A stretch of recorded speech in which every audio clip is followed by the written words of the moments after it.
Došlo je vrijeme slovenske slobode. Knez otuklje prvi u bojode. Čeka vojsku vizantijskog stratega,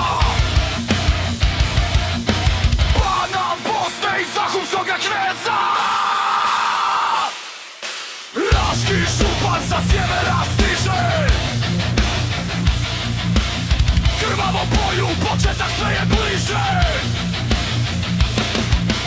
Ladanima carstvom širila se priča o brojnoj vojsci Vojislava Kneza.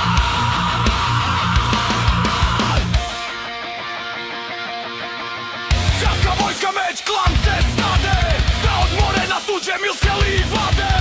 Silna vojska novo jutro čeka, naravno bojno kad se čujeka. To su trube duhnjačkih vojnika, sila prodor, prati ljudska vika. Cijelim klancem bakli popališe, utisak da je duhnjana mnogo više.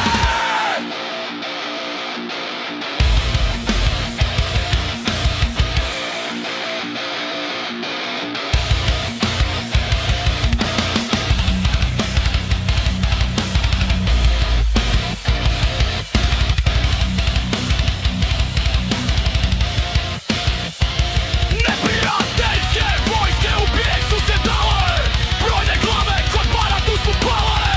Duhnja svoju slobodu osvojila, nek se slave vitezovi tuđenila.